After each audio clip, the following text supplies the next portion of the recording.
Hi all, welcome to competitive cracker. ഞാൻ നിയാസ്. ഇപ്പോൾ കഴിഞ്ഞ ക്ലാസ്സുകളിൽ കഴിഞ്ഞ 2 വീഡിയോകളിലായിട്ട് നമ്മൾ AMVAയിൽ വന്നിട്ടുള്ള പ്രീവിയസ് ഇയറിൽ നടന്നിട്ടുള്ള എക്സാമുകളിലെ കുറച്ച് ക്വസ്റ്റ്യൻസ് ഡിസ്കസ് ചെയ്തിട്ടുണ്ടായിരുന്നു. അപ്പോൾ ഇന്നത്തെ ഈ ഒരു വീഡിയോയിലും അതിൻ്റെ തുടർച്ച എന്നോണം ബാക്കിയുള്ള ക്ലാസ്സസ് ബാക്കിയുള്ള ക്വസ്റ്റ്യൻസ് ഡിസ്കസ് ചെയ്യാൻ പോവാണ്. അപ്പോൾ നിങ്ങൾ ഇതിന് തൊട്ട് മുന്നേ ഉള്ള വീഡിയോസ് കണ്ടിട്ടില്ല എന്നുണ്ടെങ്കിൽ നിങ്ങൾ അത് കണ്ടതിന് ശേഷം ഈ വീഡിയോ കാണുക.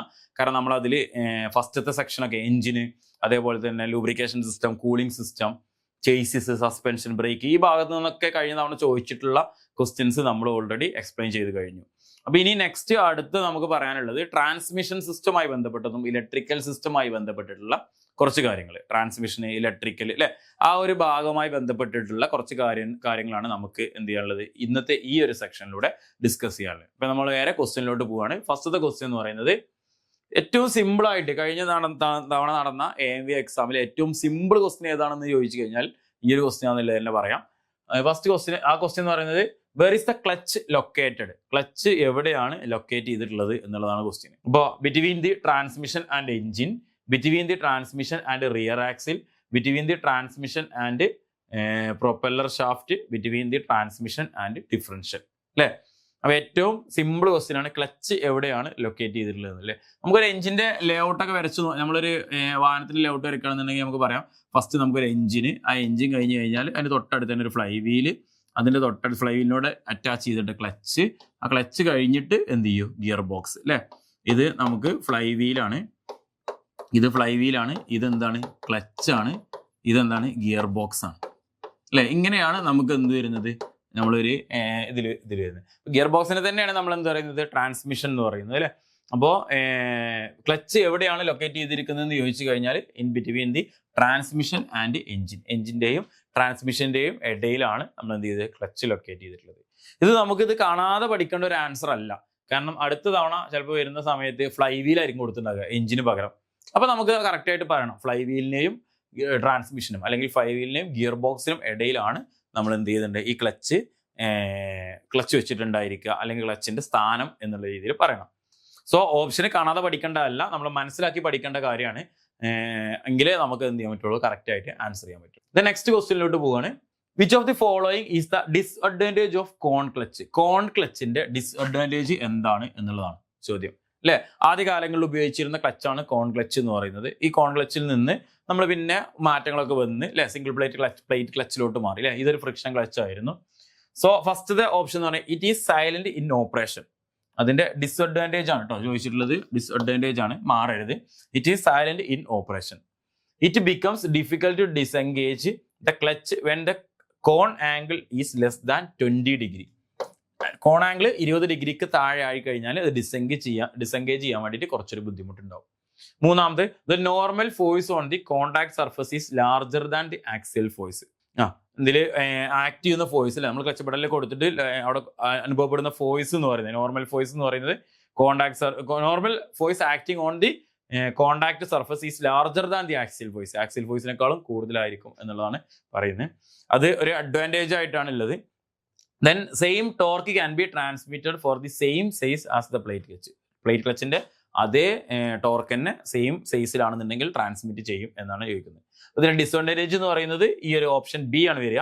അതായത് 20 ഡിഗ്രിയിൽ കൂടുതൽ കോൺ ക്ലച്ചിന്റെ ആംഗിൾ, നമുക്കറിയാം ഇതിനകത്ത് ഒരു മെയിൽ കോണും ഒരു ഫീമെയിൽ കോണും ആണ് ഉണ്ടായിരിക്കുക, ഇങ്ങനെ അല്ലെ, ഒരു മെയിൽ കോണും ഒരു ഫീമെയിൽ കോണും ഉണ്ടായിരിക്കുക.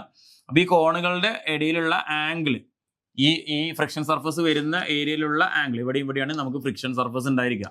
ഈ ഫ്രിക്ഷൻ സർഫസ് വരുന്നിടത്തുള്ള ആംഗിൾ 20 ഡിഗ്രിയിൽ കുറവാണെന്നുണ്ടെങ്കിൽ അല്ലെ, ലെസ് ദാൻ 20 ഡിഗ്രിയിൽ കുറവിലോട്ട് വന്നു കഴിഞ്ഞാൽ തേയ്മാനം വരുമ്പോൾ ഓട്ടോമാറ്റിക്കലി അവിടെ ആംഗിൾ മാറും. അങ്ങനെ വന്നു കഴിഞ്ഞാൽ നമുക്ക് അവിടെ ക്ലച്ചിനെ ഈസി ആയിട്ട് ഡിസെൻഗേജ് ചെയ്യാൻ പറ്റില്ല. ഡിസെൻഗേജ് ചെയ്യുന്നത് വളരെ ബുദ്ധിമുട്ടായിരിക്കും, ഡിഫിക്കൽട്ട് ആയിരിക്കും എന്നുള്ളതാണ് പറയുന്നത്.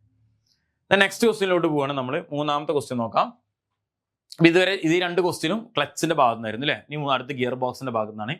In which of the gear box all gears are in contact, always in contact. ഏത് ഗിയർ ബോക്സിലാണ് എല്ലാ ഗിയേഴ്സുകളും എല്ലായ്പ്പോഴും കോണ്ടാക്റ്റിൽ നിൽക്കുന്നത്? Constant mesh gear box, sliding mesh gear box, synchro mesh gear box, epicyclic gear box. അപ്പോൾ ഇത് ജസ്റ്റ് ചിന്തിക്കുന്ന സമയത്ത് നമ്മൾ ആൻസർ തെറ്റിക്കാനും ചലഞ്ച് ചെയ്യാനൊക്കെ എല്ലാവരും പോകുന്ന ഒരു ക്വസ്റ്റ്യൻ ആണ്. അല്ലെ എന്താണ് ഇതിൽ സ്ലൈഡിംഗ് മെഷ് ഗിയർ ബോക്സ് വെച്ച് ബാക്കി എല്ലാ ഗിയേഴ്സും എല്ലാ സമയത്തും കോൺടാക്റ്റിലല്ലേ എന്നാണ് ചോദിക്കുന്നത്. പക്ഷെ നമ്മൾ ഗിയർ ബോക്സിന്റെ കാര്യങ്ങൾ പഠിക്കുന്ന സമയത്ത് ഇതിന് answer option A constant mesh gear box ആണ് ആൻസർ വരിക. ഇത് നമ്മൾ ഗിയർ ബോക്സ് പഠിക്കുന്ന സമയത്ത് ഫസ്റ്റ് നമ്മൾ പഠിക്കുന്ന ഒരു സാധനമാണ് sliding mesh gear box. Manual gear ബോക്സിൽ നമ്മൾ ഫസ്റ്റ് പഠിക്കുന്ന സാധനമാണ് sliding mesh gear box. Sliding mesh gear ബോക്സിൽ ഗിയറുകളുടെ ടീത്തുകൾ എല്ലായ്പ്പോഴും കോൺടാക്റ്റിലായിരിക്കില്ല. നമ്മൾ ഗിയർ ചേഞ്ച് ചെയ്യുന്ന സമയത്താണ് നമുക്ക് എന്ത് ചെയ്യുന്നത് അത് കോൺടാക്റ്റിലോട്ട് വരുന്നത് അല്ലേ.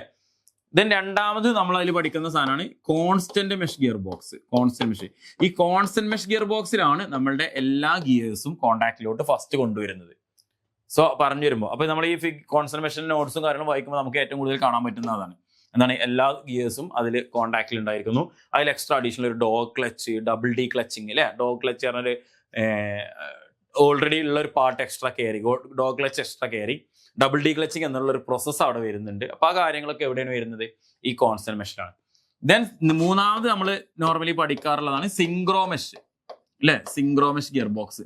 സിങ്ക്രോമെഷ് ഗിയർ ബോക്സിലോട്ട് എത്തുന്ന സമയത്ത് ഈ ഡബിൾ ഡി ക്ലച്ചിങ് ഒഴിവാക്കാൻ വേണ്ടിയിട്ട് അവിടെ ഒരു സിങ്ക്രോണൈസിങ് യൂണിറ്റ് എക്സ്ട്രാ കൊടുത്തു. ഡോ ക്ലച്ചിന്റെ അവിടെ നമ്മൾ എന്ത് ചെയ്തു, ഒരു ഡോ ക്ലച്ചിനെ റീപ്ലേസ് ചെയ്തിട്ട് അവിടെ ഒരു സിങ്ക്രോണൈസിങ് യൂണിറ്റ് കൊടുത്തു. ഒരു മെയിൽ റിങ്ങും ഫീമെയിൽ റിങ്ങും ഒക്കെ ഉള്ള രീതിയിൽ തന്നെയാണ് കൊടുത്തില്ല. മെയിൽ കോണും ഫീമെയിൽ കോണും ഒക്കെ അവിടെ വരുന്നുണ്ട്. അപ്പോൾ സിങ്ക്രോമെഷ് ഗിയർ ബോക്സ് കൊടുത്തു.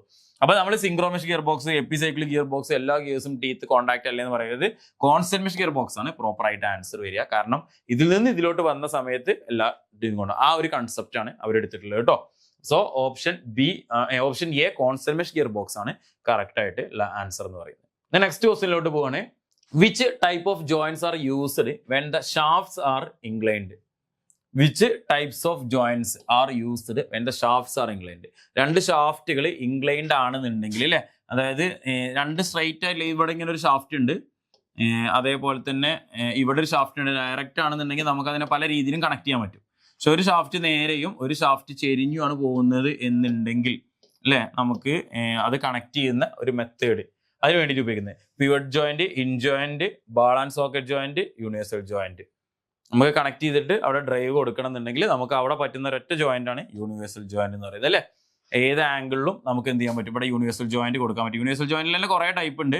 ഇവിടെ നമ്മൾ യൂണിവേഴ്സൽ ജോയിന്റ് കൊടുത്തു കഴിഞ്ഞാൽ നമുക്ക് അവിടെ എന്ത് ചെയ്യാൻ പറ്റും, പ്രോപ്പറായിട്ട് അവിടെ പവറിനെ ട്രാൻസ്മിറ്റ് ചെയ്യാൻ പറ്റും. നെക്സ്റ്റ് ക്വസ്റ്റ്യനിലോട്ട് പോവാം.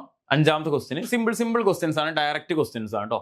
What is the angle between the steering axis and the vertical in the plain of the wheel? നമ്മളെ സ്റ്റിയറിംഗ് ജോമെട്രി അല്ലെങ്കിൽ വീൽ അലൈൻമെന്റ് ആ ഭാഗത്ത് നിന്ന് വരുന്ന ഒരു ക്വസ്റ്റ്യൻ ആണ്. What is the angle between the steering axis and the vertical in the plain of wheel? അതായത് ഈ ഒരു വെർട്ടിക്കൽ ലൈനും സ്റ്റിയറിംഗ് ആക്സിസ് അല്ലെങ്കിൽ കിങ് പിൻ അല്ലെ, ഈ കിങ് പിനും തമ്മിൽ ഇൻ ദ പ്ലെയിൻ ഓഫ് വീലിന്റെ വശങ്ങളിൽ നിന്ന് നോക്കുന്ന സമയത്ത് ഉണ്ടാവുന്ന ഈ ആംഗിളിന് പറയുന്ന പേരെന്താണെന്ന്. അതിൽ കാസ്റ്റർ ഉണ്ട്, ക്യാമ്പർ ഉണ്ട്, സ്റ്റിയറിംഗ് ആക്സിസ് ഇൻക്ലിനേഷൻ ഉണ്ട്, കിങ് പിൻ ഇൻക്ലിനേഷൻ ഉണ്ട്. പെട്ടെന്ന് സ്റ്റിയറിംഗ് ആൻഡ് പറയുന്നത് സ്റ്റിയറിംഗ് ആക്സിസ് ഇൻക്ലിനേഷൻ എന്നുള്ള രീതിയിൽ മാർക്ക് ചെയ്യരുത്. ആൻസർ വരുന്നത് എന്താണ്, കാസ്റ്റർ ആണ്. പറയാൻ കാരണം ഇത് എന്താണ്, in the plain of wheel അല്ലെ, പ്ലെയിൻ ഓഫ് വീൽ ആണ് നമ്മൾ എടുത്തത്. പ്ലെയിൻ ഓഫ് വീൽ അല്ല, നമ്മൾ ഫ്രണ്ട് നിന്നാണ് നോക്കുന്നത് എന്നുണ്ടെങ്കിൽ സ്റ്റിയറിംഗ് ആക്സിസും വെർട്ടിക്കലും തമ്മിലെ ഇതിനെ നമ്മൾ എന്താ പറയും, സ്റ്റിയറിംഗ് ആക്സിസ് ഇൻക്ലിനേഷൻ എന്നാണ് പറയാറുള്ളത്. അപ്പൊ കറക്റ്റ് ആയിട്ട് നോക്കുക. ഇതിൽ തന്നെ നമുക്ക് എന്തുണ്ട്, പോസിറ്റീവ് കാസ്റ്ററും അതേപോലെ തന്നെ നെഗറ്റീവ് കാസ്റ്ററും ഉണ്ട്. പോസിറ്റീവ് കാസ്റ്ററും നെഗറ്റീവ് കാസ്റ്ററും ഉണ്ട്. നമ്മൾ വ്യക്തമായിട്ട് നമ്മുടെ ക്ലാസ്സിൽ പറയുന്ന കാര്യങ്ങളാണ് ഈ സംഭവങ്ങളൊക്കെ. ക്ലിയർ ആണല്ലോ. നെക്സ്റ്റ് അടുത്ത ക്വസ്റ്റ്യനിലോട്ട് പോവാണ്. Which of the following is the disadvantage of magneto ignition system? Which of the following is the disadvantage of magneto ignition system? Magneto ignition സിസ്റ്റത്തിന്റെ ഡിസ്അഡ്വാൻറ്റേജ് എന്താണ് എന്നുള്ളതാണ് ചോദ്യം. ഒന്ന്, magneto ignition system has more maintenance problems. അടുത്തത്, magneto ignition system occupies more space. മൂന്നാമത്തെ, magneto ignition system has a poor quality of spark during starting.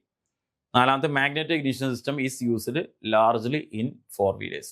എന്താണ് ചോദിച്ചിട്ടുള്ളത്, magneto ignition സിസ്റ്റത്തിന്റെ എന്താണ് ഡിസ്അഡ്വാൻറ്റേജ് എന്തൊക്കെയാണെന്നാണ് അല്ലെ.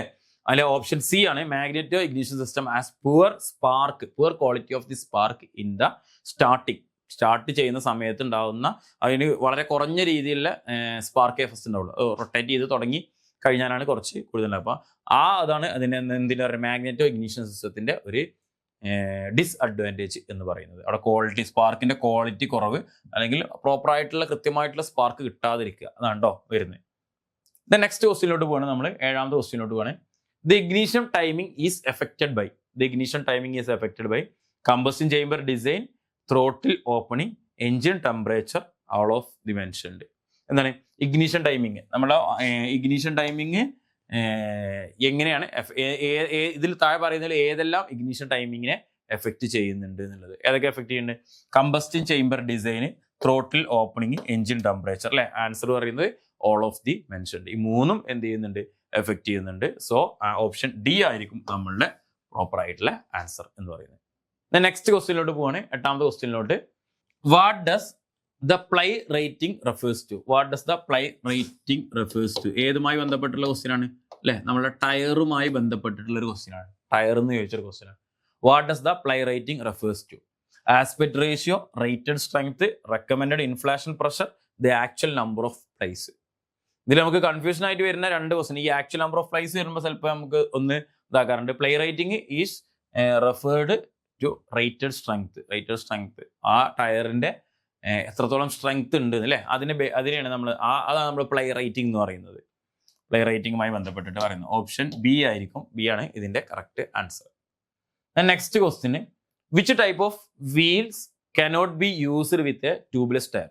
Which type of wheels cannot be used with a tubeless tire? ഒരു tubeless ടയറിൽ ഉപയോഗിക്കാൻ പറ്റാത്ത വീൽ ഏതാണ് എന്നാണ്. ഏതാണ്?